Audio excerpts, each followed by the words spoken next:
तो जैसा कि पिछले एपिसोड में हमने देखा था, वांगलिंग फिलहाल यहाँ पे फर्स्ट फ्लोर पे एंटर कर जाता है। अब आगे, अब इस बिल्डिंग के बाहर वान लोग रुक चुके थे। अब यहाँ पर सिटूनन फिर से हंसता है, यार ऐसी टेक्निक्स इन्हें तो मैं देखूं भी ना। पर वांगलिंग फिलहाल सिटूनन की बातों को इग्नोर मार देता है। अब इसे फर्स्ट फ्लोर पे एक टेक्निक दिखती है, फायर ड्रैगन करके। सिटूनन कहता है ये काफी बेसिक टेक्निक है, बहुत लो क्वालिटी का फायर इसमें यूज होता है। दूसरा टेक्निक ये देखता है, टॉप क्वालिटी टेक्निक एस्केप लिखा हुआ था। सिटूनन फिर से कहता है ये भी ट्रैश है। ऐसे ही पढ़ते रहते हैं और सिटूनन सभी को ट्रैश कहते रहते हैं। एक थंडर टेक्निक भी आता है, ये फिर से सेम कहता है। अब एक टेक्निक आती है इमॉर्टल ट्रांसफॉर्मेशन। ये कहते हैं ये टेक्निक ठीक है और उतना भी खास नहीं है, इससे तो मैं 100 गुना ज्यादा पावरफुल टेक्निक जानता हूँ। अब वांगलिंग समझ जाता है और ये सेकंड फ्लोर की तरफ पढ़ता है। सिटूनन एक नजर देखता है और बहुत सारी टेक्निक्स को एक साथ कहता है, ये सभी भी लो क्वालिटी के हैं।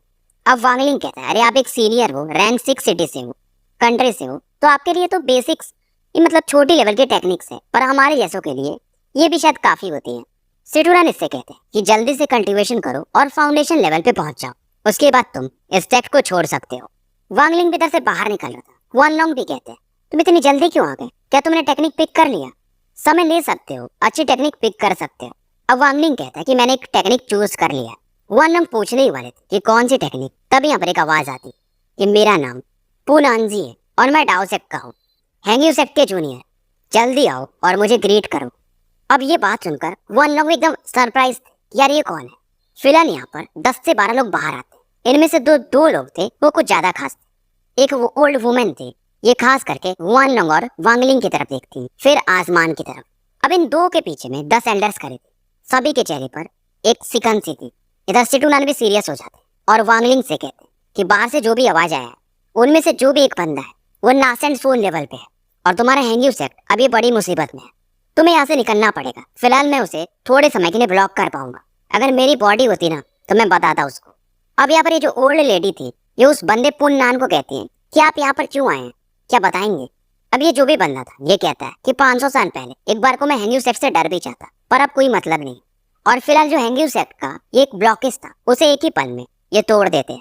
इधर वांगलिंग से कहते कि मेरे साथ रहो। वांगलिंग इन्हें फॉलो करता है और फिलहाल ये दोनों ये जो पाइन पीक था वहां पे पहुंच जाते हैं। अब यहीं पर वो जो ओल्ड वुमेन और बाकी लोग थे सब यहीं पे थे और ये लोग एक फॉर्मेशन बना रहे थे। इस दौरान ये ओल्ड लेडी कहती है वानलोंग से कि जो भी इनर डिसाइपल्स हैं उन्हें इकट्ठा कर लो, शायद हमारा समय अब काफी खराब है। और जो फॉर्मेशन था ये इसे फिर से स्ट्रॉन्ग करने लगती है। पुन्नानजी यहाँ पर फिर से अटैक करता है। अब क्योंकि ये नासेंट सोल लेवल पर था तो बाकी लोगों से काफी स्ट्रॉन्ग था। अब इसे जो भी एल्डर रोकने की कोशिश करते हैं जो कि फाउंडेशन लेवल पर थे, एक के बाद एक ये खून की उल्टी करके बेहोश होते जा रहे थे।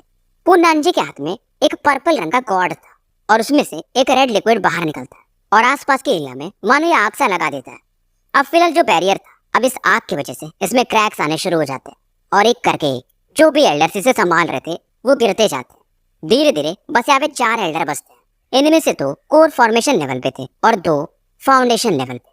फिलहाल यहाँ पर जो भी इनर डिसाइपल्स थे वो इकट्ठा हो चुके थे, जैसे कि वांग हाओ, हालांकि पहले से रिकवर कर चुका था पर फिर भी अभी वीक था।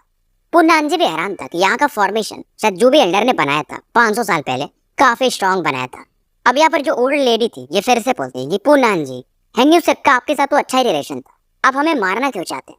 पुन्नानजी को कोई फर्क नहीं पड़ता, एक बार बस इतना बोलता है तुम इस फॉर्मेशन को खोल दो तो शायद तुम्हारा ये फॉर्मेशन एटलीस्ट बचा रह सकता है।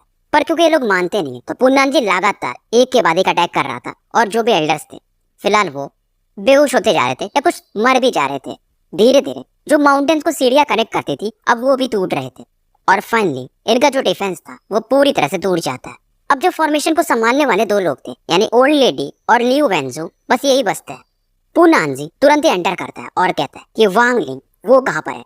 वांगलिंग भी हैरान था ये इनर डिसाइपल्स के साथ कि ये बंदा आते ही ये मुझे क्यों ढूंढ रहा है। पुन्नानजी को स्कैन करता है और इसकी नजर वांगलिंग पे पड़ती है।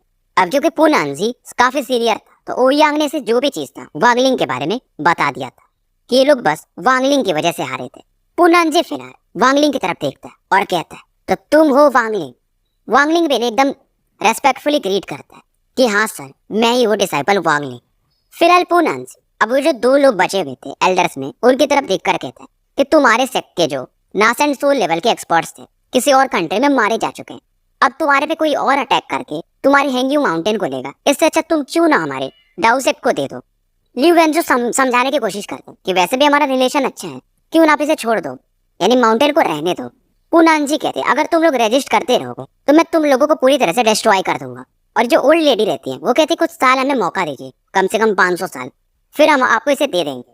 अब इस दौरान पूनान जी ये हुआन लोंग की तरफ देखता और कहता है कि तुम्हारा वो जो पर्पल मून स्वॉर्ड है उसे दे दो, मेरा जो जूनियर है ओ यांग उसे ये चाहिए था। हुआन लोंग कर भी क्या सकते थे, अपने दोनों एल्डर्स की तरफ देखते हैं और फिर इस तलवार को पूनान जी की तरफ उछाल देते हैं। पर पूनान जी जैसे तलवार को पकड़ते हैं, इसके जो अंदर का वो स्पिरिट रहता है इन पे अटैक करता है, पर तुरंत ही अपने पावर से इस ड्रैगन को ये रेजिस्ट कर लेते। स्वॉर्ड में जो चमक थी फिलहाल वो शांत हो जाती है। ल्यू वेंजू वगैरह समझ चुके थे और वो ओल्ड लेडी इस सभी डिसाइपल्स से कहते हैं कि यहाँ से चलो चलते हैं। अब यहाँ पर पूनान जी कहता है कि जो भी चाहे तुम्हारे डाउ सेट को ज्वाइन कर सकता है, तो यहाँ पे रुक सकता है।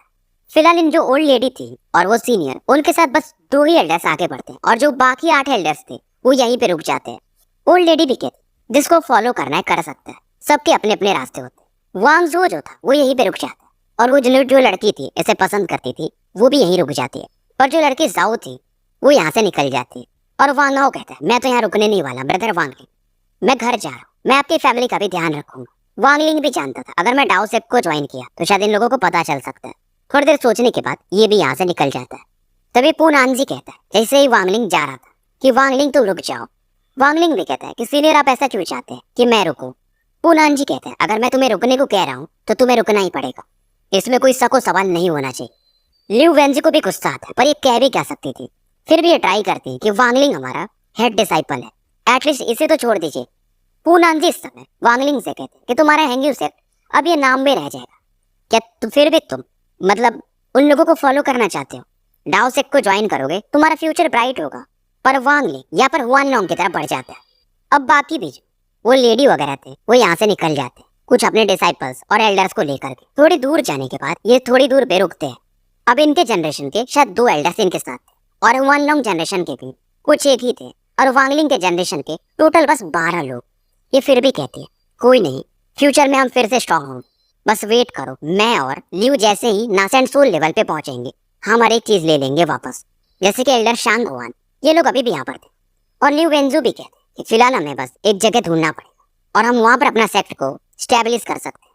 मैंने वैसे भी एक जगह बनाया हुआ है जो कि यहाँ से कई किलोमीटर दूर है, हजारों किलोमीटर, और वो एक माउंटेन के जैसा। फिलहाल हम वहीं पे रह सकते हैं। और वो लेडी भी कहती है कि वहां पर जाने के बाद मैं एटलीस्ट 100 साल प्रैक्टिस करूंगी तो मैं भी नासेंट सोल लेवल पे पहुंच सकती हूँ।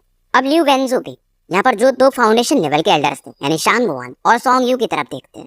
फिलहाल इनको भी ये समझाते हैं कि थोड़ा गार्ड पे रहना, हम थोड़े समय के लिए अपनी ऑरा को रिकवर करेंगे।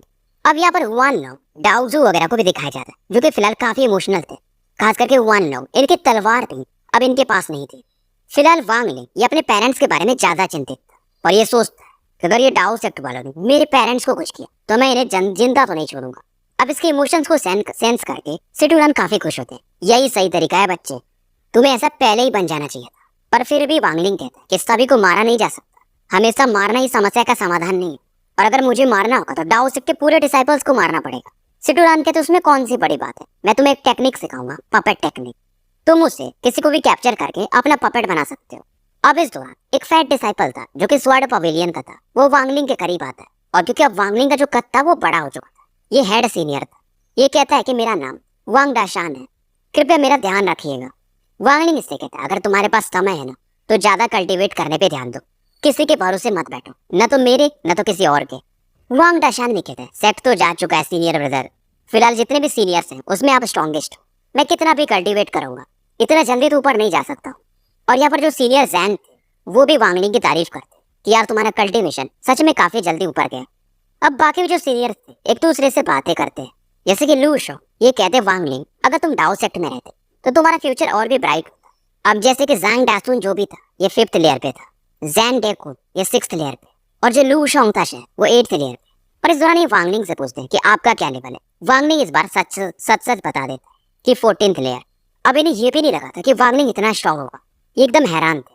और लू शोंग इसे कॉन्ग्रेचुलेट करता है कि तुम जल्दी ही फाउंडेशन लेवल पे पहुंच जाओगे और एक तरह से अब तुम सच में हमारे एल्डर सीनियर ब्रदर बन चुके हो, मैं 2nd सीनियर रहूंगा। ऐसे करके सभी को 2nd, 3rd, 4th वाला जो रैंक था वो खुद दे देते हैं।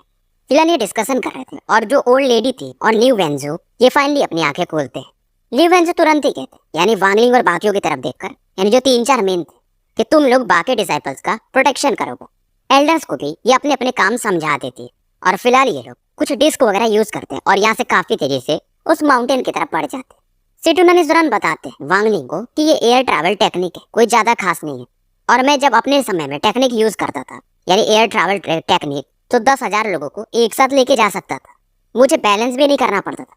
सिटुनन यार ये भाई, ये गजब ही फेंकता है। हालांकि ये पावरफुल सच में है, करता भी होगा। वांगलिंग भी इससे कहते हैं, मुझे मालूम है आप काफी पावरफुल, आप छोटे लोगों से खुद को क्यों कंपेयर करते हो। हालांकि वांगलिंग हो या बाकी लोग, इन्हें बैलेंस का काफी दिक्कत हो रहा था और वांगलिंग फिलहाल ये खुद को संभाल नहीं पा रहा था, तो वो जो मिस्टीरियस स्पीड था इसकी बॉडी को स्टेबलाइज कर देता है। इस दौरान एक डिसाइपल या डिस्क से नीचे उतर जाता है बैलेंस खराब होने के कारण, पर वांगलिंग इसे पकड़ लेता है और इसकी मदद फिलहाल सिटुनान ने किया था। ये लोग आगे बढ़ रहे थे, तभी स्पेस में एक फ्लक्चुएशन होता है और यहाँ पर इन सभी को एक आवाज सुनाई देती कि hang you sector disciples, cultivators, क्या तुम लोग मेरे डाओ सेक्ट के एंसेस्टर पू नानजिन से मिल चुके हो। वांगलिंग भी उस तरफ देखता है और वहां पर एक बड़ा सा सेंटीपीड इसे दिखाई देता है और उसके ऊपर एल्डर ओवियान और बाकी 7-8 लोग बैठे हुए थे। और फिलहाल इन सभी की नजर ल्यू वेंजी और ओल्ड लेडी पे थी। ल्यू वेंजी कुछ बोलते नहीं, ये जो एयर डिस्क था इसकी स्पीड और तेज बढ़ा देते। काफी तेजी से आगे बढ़ते हैं और सामने में इन्हें थोड़ा डेजर्ट वगैरह दिखाई देता है और फाइन ये डिस्क को यहीं पे उतार देते हैं। अब बाकी जो डिसाइपल्स थे अचानक से इधर उधर गिर जाते हैं। ल्यू वेंजू यहाँ पर एक सील बनाते हैं, पूरा माउंटेन जो सामने में था उसमें कुछ क्रैक्स आने लगते और ये तुरंत उसमें कूद जाते हैं। अब इन्हें वो ओल्ड लेडी जो वांग थी वो भी फॉलो करती और बाकी भी डिसाइपल्स इसके अंदर एंटर कर जाते हैं। क्रैक फिर से पहले जैसा हो जाता है, यानी कि भर जाता है। वांगलिंग यहाँ पर एंटर करते ही अपने डिवाइन सेंस को एक्टिवेट करता है और फील करता है यहाँ पर बहुत सारे स्टोन के बने हुए रूम हैं। ल्यू वेंजी ये सभी से पूछते हैं क्या सभी लोग एंटर कर गए, और ये कहते हैं कि तुम सभी तो कल्टीवेशन लेवल पे हो ही, तो बहुत दिनों तक बिना खाए भी रह सकते हो। और जो भी यानी जिनको जरूरत पड़े, एक रूम था जहाँ पर खाने वगैरह मौजूद भी थे। और ये लेडी जो वांग लेडी थी ये कहती है कि फिलहाल मैं 100 सालों तक तो क्लोज ट्रेनिंग में रहूंगी, उसके बाद फिर हम आगे बढ़ेंगे और इस डाओ सेक्ट को डिस्ट्रॉय करेंगे। और ट्राई करना कि फिलहाल अभी तुम पंगे मत लेना किसी से। वन लॉन्ग भी इनकी बात में हाँ में सर हिलाते। ल्यू वेंजी फिलहाल लू सॉन्ग से कहते हैं जो भी डिसाइपल्स है तुम उनके इंचार्ज हो, और ये वांग लिंग को फॉलो करने के लिए कहते हैं। तो स्टोरी को यहीं पे